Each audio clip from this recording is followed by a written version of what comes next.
I've done it. After 8 long months, I've done it. I finally completed it, and welcome to the review of Oathbringer of NervithReviews. I will be explaining my absence and state of life and stuff at the end of the video if you care to listen. So, anyway, Oathbringer, the third book in Stormlight Archive, arguably the worst. Everybody seems to agree that this is the worst book, and I can see why. It clocks in at a total of 1,200 and something pages, 1,230 pages, but that's not a very good way of actually measuring this. Let's go look at this on the scale. Alright, let's do that. And, yeah, that's pretty cool. So, kind of big. Does it justify this length, which is the biggest problem with this book? Absolutely not. This should not be this long. This is easily the longest book I've read apart from Lord of the Rings, and that's really saying something, because Lord of the Rings probably took me 2 years to complete. So, this book was a breeze because of, I've gone through that debacle. But this one is a lot harder to read, in my opinion, just because of the middle chunk. I know, Stormlight Archive is the most revered series of the entire decade, arguably, so I'm not going to go ahead and roast this book too hard, but I am going to go ahead and mention the middle I felt was really bad. There's just this chunk within the middle that I feel like there's so little happening towards, reaching their goals. They have very specific goals at that point in time. They're not really striving for those goals. So essentially what I'm trying to say is, the middle of this book has a lot of stuff that goes on that doesn't really feel imperative to the goal of the book. This series didn't really have a direction from what I could tell from the right at the beginning, which is why I'm not the biggest fan of the beginning of the series. However, it seemed to come to its own direction by the end of the series, at the end of this book specifically, which is why I'm really glad about this book. This is the only book that really makes the series feel epic in scale, and finally we do that by getting goals and finally figuring out what this series is about. However, right before we reach that, we have this point in the middle of this book. The characters aren't really trying to reach that goal, and so it becomes very, very boring and hard to keep up with it, because I can tell Brandon, I know Brandon, I've seen his lectures, I've seen all of this stuff, I can see all the tricks he's pulling. He's trying to add mini conflicts that have to do with minier goals. However, these mini goals do not carry the book. This is a book way too long for mini goals and mini conflicts and just little fights that go on in the middle of the series. I know there was one point where Dalinar was fighting some other kid from a neighboring kingdom. I believe it was a prince or a guard, and he was just out there fighting. And I was trying to figure this out, and I didn't find any specific character motivations or character details that were revealed, no important plot points that were revealed at that point in time that could have just been done elsewhere, that could have just, been shoved aside. It seemed to have just occurred for the sake of creating tension again within the story, to create some kind of, actual action happening before we go back into the boring stuff. Because that's what the majority of this book is. It's a lot of boring stuff. While I go through this book, I kind of read it and I think, dang, this guy's a really good author. But then I put down the book and I just don't think about it. I seem to not care even one bit about this kind of book, because it's a book that's interesting to read because you can see all the technical things that are doing right. Brandon Sanderson's a very good technical writer. He has everything down that you technically need to have down. It seems he's taken the proper university courses, he's done his practice, he knows what he's doing technically while plotting. However, there's so little spirit within these books that I really have mixed feelings about it. The technical writing can only take you so far in a book of this length. When I get a book like this, I'm expecting certain things. I'm expecting this to not just be feeling like, one of the first few drafts of the novel. Although, of course, it is a very good put together novel. There's just so much missing from it that would make me feel like it is a 5-star. So many people have rated it. I think 50% or 60% of people who read this book rate it 5 stars, which is 10 out of 10. That's insane. That's extremely unheard of. So the fact that this is getting so many high ratings really confuses me.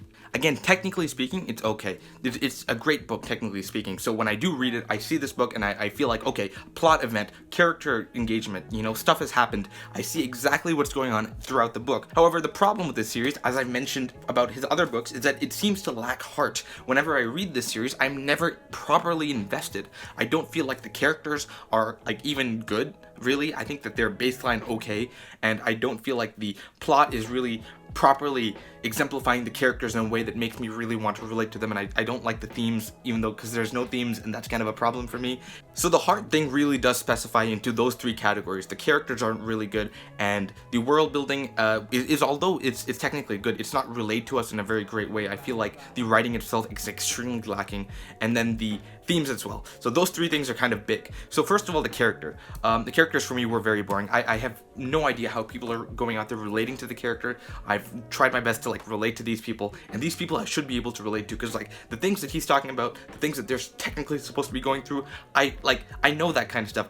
It's within my realm of understanding. I should be able to go into their heads a lot easier than I really am. However, when I read about like Kaladin, man, I read about Kaladin and I think, dang, this guy, man, he does not sound like an accurate representation of what he should be really going through. He sounds like somebody trying to mimic that kind of behavior and not trying to mimic that behavior in a good way. More like somebody's trying to pass themselves as somebody who has this mental, this mental disorder, and they're trying to be like, yes, I have this mental disorder and this is how I'm going to talk about it. However, in reality, they only think they have the mental disorder. They don't really have it. So it's not a very, to me, it doesn't feel like a very accurate representation. However, like tons of people have come to me and they've said, hey, Nervith, like, you're wrong. So many people have said that this is extremely accurate. I'm a psychologist. People say this is extremely accurate. And I just think, is it really though? Which is where I seem to fall flat on the, character relating thing. Maybe it's just preference. Maybe it's just me. I just have not been able to relate to it because these characters, Shallan I understand, right? Shallan's kind of out of my realm. I don't expect to understand her. And of course, because of that, her character's going to suffer for me. But I get that, it's not within my realm of understanding. Kaladin, however, I feel like I should get him, and I don't get him at all because I understand that what kind of character he is, and people talk so much about like he's this like troubled character, this dark character inside, and I'm just here watching him like, okay, is that the best you could do for a dark character? Really? Like you're in a fantasy novel, you could really push the emotions to the extreme, and he has done that with Kaladin in the first book. However, Kaladin in these two books seems to have extremely high emotional lows. So Kaladin, a character that I should be able to relate to, is somebody that I can't relate to. The other side of the coin is Dalinar, who I definitely should not relate to. However, I seem to relate to in terms of just his struggle. Now, his whole position, I totally can't relate to. So I totally expected that he would be one of those characters that I just would not understand. However, I was proven wrong at the end of this book, because this book has solidified Dalinar as my favorite character. Every single book solidifies a new character as my favorite, obviously. However, Shallan wasn't really doing it for me, and I get that. That's just preference. Kaladin was doing well for me at the time, but now over these last two books, I felt that he's been extremely weak. His emotional arcs throughout these two books have just been, in my opinion, like way below par for what these books should be.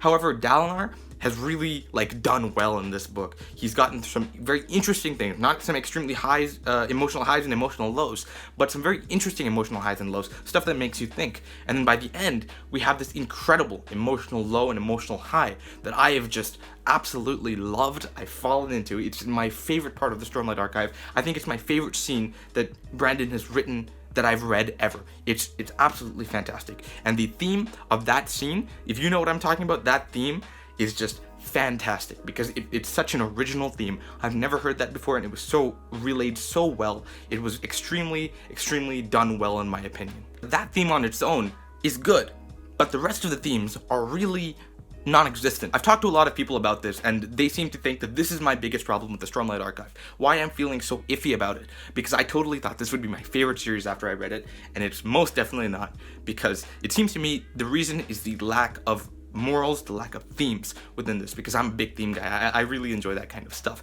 And in this book, we really see a lack of that. Or not just this book, this entire series I see a lack of that, but I'll talk about that more in my series review. But specifically in this book, we do have an extremely good theme, but none of the other characters have themes at all. I call Brandon Sanderson the greatest pulp fantasy writer ever, because he's done incredible fantasy, but whenever I try to think about that fantasy outside of me reading the book, I just don't care for it. It is seeming to me to be extremely similar to Pulp Fiction. So that's my thoughts on thematics.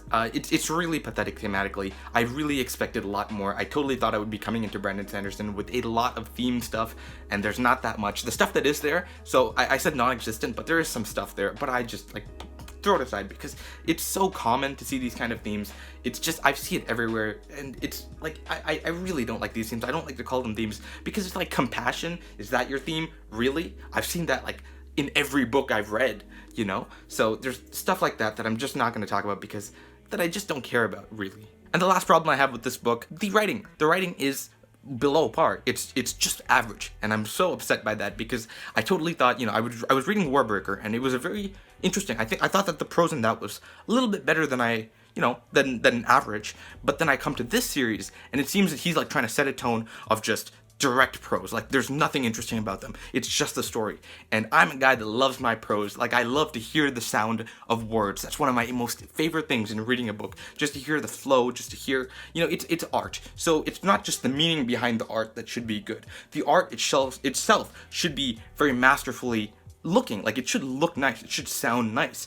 And for me, I've just never seen that with Brandon Sanderson. And I guess that's another preference thing, but it is one that's really affected me. And this is kind of why I don't put Brandon Sanderson in the main upper echelon of fantasy writers. It's just the writing and the themes that really pull it down. And the characters are just, for this series specifically, I'm sure that they're going to get better. And by the end of the series, there's going to be enough arcs for me to think, wow, this is a great series. But each individual book is not thick enough with this kind of stuff for me to care. Okay, rant over. Let me talk about the good stuff. Man, the world building was awesome. The plot, fantastic. This kind of stuff, like, you know what Brandon Sanderson shines for. His plot, easily, just great stuff. With great plot points, with great conflicts and climaxes, stuff like that is just so well written because it's so theoretical, but it can be put into the story in a very actual way. And because of that, he, like, sticks every landing. All of the conflicts are very riveting. All of the, build-ups are really tension, like, it's creating stress in me to feel that, and I don't feel that often,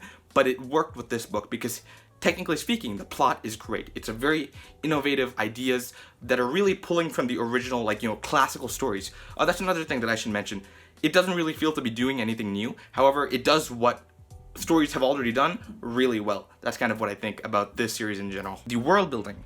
Man, the world building, like, we finally passed all that exposition stuff, and in this book we kind of really get into the meat of stuff. I feel like Words of Radiance did that better, but in this book we get the first half, or the first third maybe, is really good with plot stuff, and then the last third of this book is also really good with plot stuff. The middle, however, I feel like is a lot of exposition disguised as plot stuff. Like I was saying before, not that much happens, and it's really slow with Brendan pretending to have plots going on, but like really they're just trying to develop the world and have stuff happen so that it's setting stuff up for the end of the book. And so, it's really plot heavy and it's really world building heavy within like certain segments of the novel, and that really bored me. But in itself, the world building is really awesome. Finally, we're getting some world building stuff that's really making me excited. At the beginning, I thought, okay, well, it's just animals. It's just flora and fauna. I don't really care. It's nothing that really impacts the story that makes me really care. The magic system's fine. Like, it's not crazy good. It's good. I like it. It's fine. Because I don't really care about magic systems. But finally, in this book, there's one single thing about this entire series that makes me love the world building, and that is the heralds. That's fantastic. So I really love that kind of stuff because it's really stretching the bounds of what we know that we can do in fantasy. However, in this book, we finally expand on that. We finally get herald stuff going on. We finally connect with them, and we finally get that sort of lore expanding and really impacting the story, which is exactly what I've been waiting for, and that's exactly why I call it an epic fantasy at this point. By the end, I realized, okay, this is an epic fantasy. I'll give you that, because I was arguing for a long time this wasn't an epic fantasy, but it definitely is. So overall, I'm just gonna say that this book is a 3 out of 5 for me. It is. I'm gonna do this for the thumbnail, just so that we can get some stuff, some clicks, and I see all haters out there. It's okay, you can dislike the video, but comment as well. I want to argue with you. I want to talk to you guys. So go ahead and do that for me. I think that the plot itself was really good. The world building was really good. Technically speaking, this book was done very well. But in terms of heart, and like character stuff, theme stuff, writing, the actual emotional part of this book feels extremely weak for me. It falls flat on its face, and this is just what tends to happen with Sanderson. This is why this guy's not up there in my favorite authors. He's one of the few authors I've read, so technically he is, but he's not at the top, 10%, because what he does, although is good, pretty great almost, it's nowhere near the masterwork, the awesome stuff that I really love to see. It's really baseline stuff that's just interesting more than meaningful. And that's kind of where I leave this review and this entire book at. I'm very excited for the next Stormlight book, which should be showing up at the end of this year. So I will be reading that, but I will be reading that in a different set because I'm moving soon. Nice. But you guys should be, excited for that because I'm excited for that as well. Stormlight, although it's not the greatest series, it's good. It's really, it's solid good. And I'm very happy that it's coming out at such a decent pace, honestly, for the size of the book. So that's my review for it. Thank you guys for watching. And if you like this review by any chance, go ahead and leave a like. If you didn't like it, leave a dislike. And if you do either, leave me a comment. Tell me what you think of the review and of the book. I would love to have conversations. I love having intelligent conversations with my viewers. That's my favorite part about doing BookTube.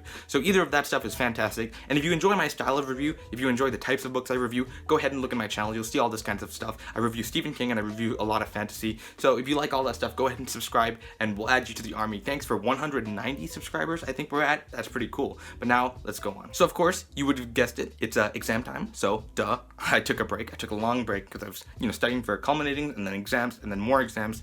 And then finally we're good. So now I can get back to BookTube videos. And I finally finished Oathbringer as well, gladly. So now I'm actually kind of chugging through the fantasy books and books in general very quickly. I will be having a Alchemist review very soon. I should be having a series review for this series, this Stormlight series very soon as well as a conversation perhaps. I'm considering that. I don't know what to do about that, but we'll see how that works out. And Legend stuff is going to be coming out. I've read the first book of Legend. I just need to review that. And then the second book is going to come out eventually, and then third book, and then fourth book. I don't know. Tell me what you guys think of those if you care at all. I know I'm going to review the first one. I don't know about 2, 3, and 4, but I will have a series review for that as well. So that's my roughly future stuff. You should be having a fair bit of videos, content coming up, like in the near future. But there will be another gap eventually because of exams again in roughly June or July, in that area, like a month of just absence. And I won't mention it because duh. And saying nobody noticed this one, so I'm glad about that. But for the last video, it really popped off while I was away. Stephen King, man, thank you guys for those Stephen King likes, for those comments. Like, I really enjoyed the stuff we were talking about in the comments. So yeah, thank you guys so much for watching. I'll see you in the next video. Goodbye.